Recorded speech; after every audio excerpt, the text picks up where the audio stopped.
Bonjour, je vous propose un nouveau point de situation au Proche et au Moyen-Orient. Nous sommes donc le 18 novembre 2024. Benjamin Netanyahou a limogé son ministre de la Défense Yoav Gallant, remplacé par Israël Katz. Gallant plaidait notamment pour une trêve avec le Hamas à Gaza pour obtenir la libération des otages, optique qui s'éloigne avec ce choix politique. En mer Rouge, donc, ici, les Houthis ont abattu, de nouveau un MQ-9 américain dans le ciel yéménite en date du 8 novembre. Dans la nuit du 9 au 10, des appareils militaires américano-britanniques ont mené une dizaine de frappes au Yémen. La capitale Sanaa a été, ciblée ainsi que la province de Amran. Le Pentagone a de son côté fait état de la destruction de dépôts de munitions, Houthis servant aux attaques contre les navires en mer Rouge. D'ailleurs, en parlant des attaques contre les navires, le 13 novembre, les Houthis ont lancé, plusieurs missiles sur les navires, américains en mer, Rouge, donc sur 2 destroyers plus précisément, sans aucun résultat, les missiles ayant été interceptés ou n'ayant pas atteint leur cible. Mais de manière générale, les attaques des Houthis en mer Rouge ont considérablement, diminué ces dernières semaines. On se déplace à présent donc vers le nord, en Israël. Où l'aéroport, Ben Gourion a été bombardé le 6 novembre par au moins un missile du Hezbollah. Donc cet aéroport, se situe au sud-est de Tel Aviv, ici exactement. Mais c'est la ville de Haïfa, donc qui se situe plus au nord, ici donc exactement, qui a été, particulièrement, ciblée par, le Hezbollah. Le Hezbollah d'ailleurs qui a bombardé particulièrement, la ville dans la journée du 11 novembre avec, plusieurs dizaines de roquettes qui ont fait l'attaque la plus importante depuis le début des hostilités. Bombardements qui ont également eu lieu dans la journée du 16 novembre.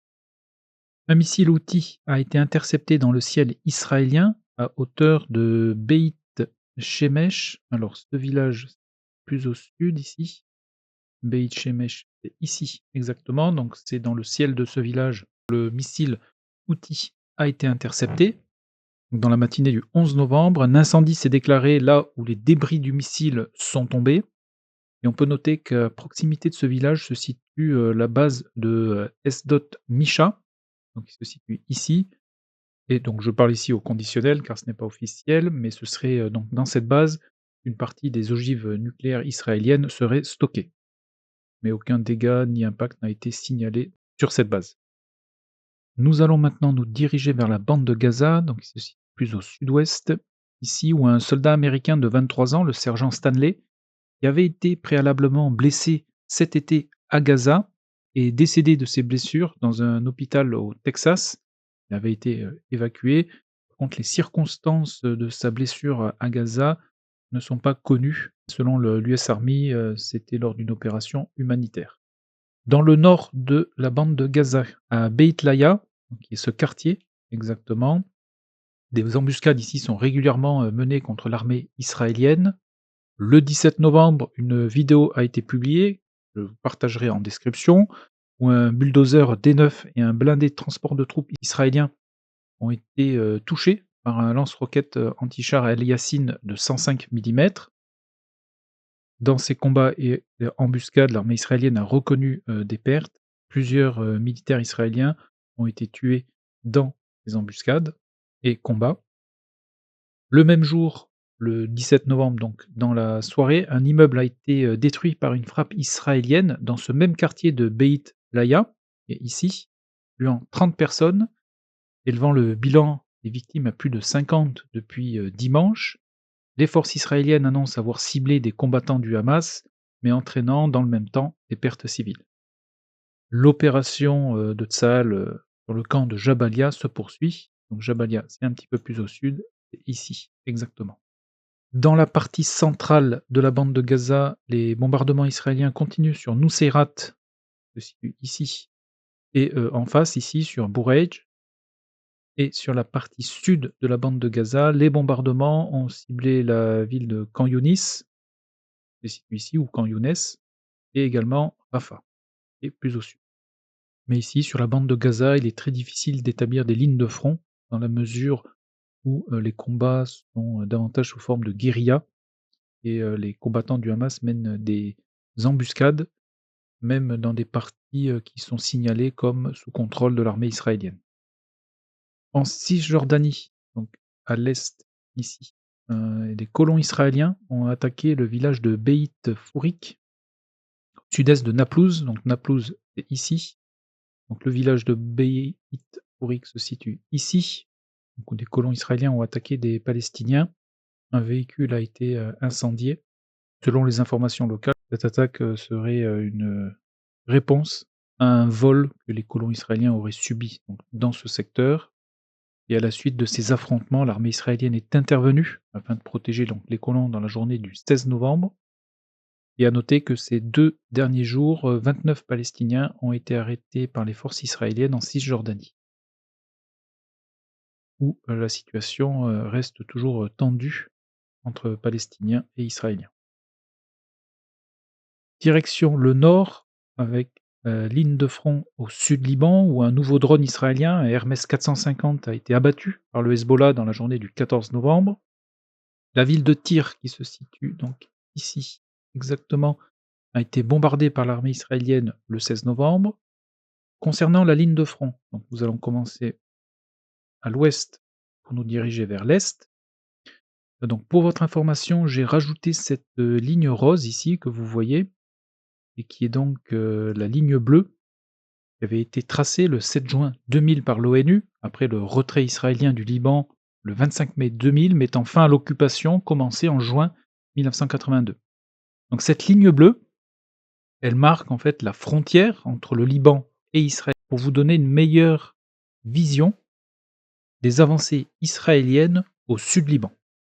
Donc nous allons commencer sur la partie ouest où ici, Tsahal a avancé en direction de Nakoura. Nakoura donc c'est cette ville qui se trouve ici. Donc avancer dans ce secteur avec des, vidéos et des géolocalisations en date du 5 novembre ici avec, des fantassins israéliens et ici une vidéo de combat qui a lieu donc dans cette, localité en date du 5 novembre. Sur la partie nord ici, les Israéliens ont avancé en direction de la base de l'ONU ici, où au sud-est se trouve la commune de Chama qui a été bombardée par les forces israéliennes en date du 8 novembre, ici exactement. Donc ici, ce sont les gains territoriaux israéliens de ces 15 derniers jours.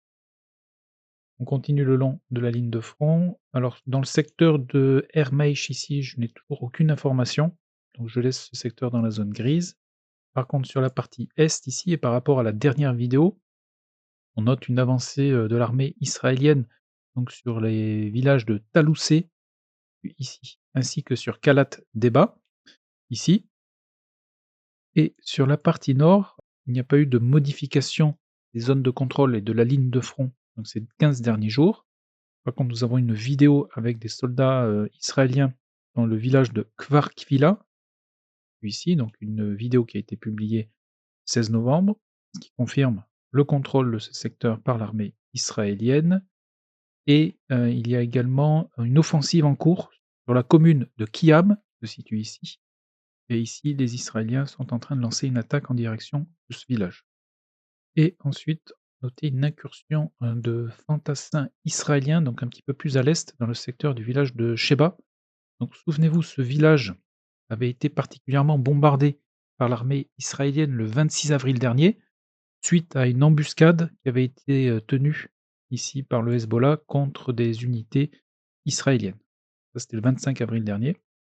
Et là, dans ce secteur, nous avons eu une vidéo en date du 9 novembre où l'on voit des fantassins israéliens progresser dans ce secteur à proximité de l'hôpital.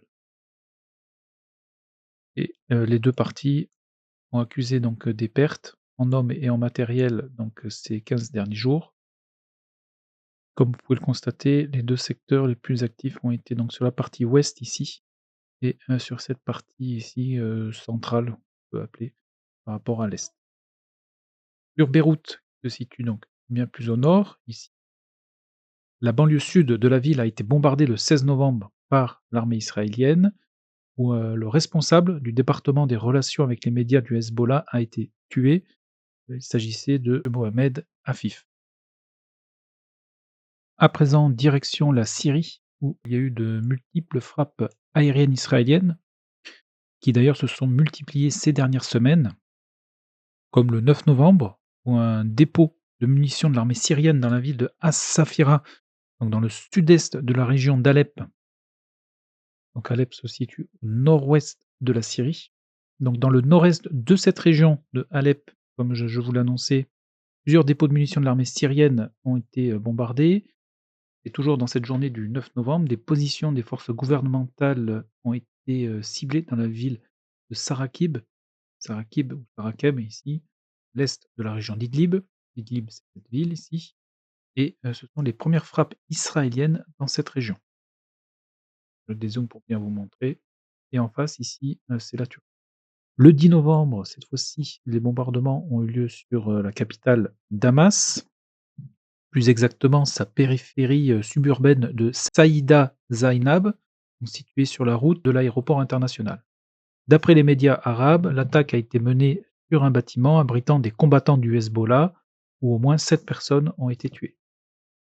Le 11 novembre, cette fois-ci, c'est l'autoroute qui relie Damas, donc qui est ici, à Homs, qui est un petit peu plus au nord. L'autoroute a été bombardée, la circulation a été coupée et selon les sources syriennes, un convoi d'aide humanitaire a été bombardé et selon les Israéliens, il s'agissait d'un convoi d'armement du Hezbollah. Je n'ai pas trouvé de visuel sur les résultats de ces frappes pour confirmer une de ces deux informations. Donc voilà pour les informations essentielles au Proche et au Moyen-Orient au 18 novembre 2024. Les opérations terrestres israéliennes continuent sur la bande de Gaza ainsi au sud Liban. Et on note une intensification des frappes aériennes israéliennes sur la Syrie ces dernières semaines. Je vous remercie une nouvelle fois, je vous souhaite une excellente journée, prenez bien soin de vous et à très bientôt.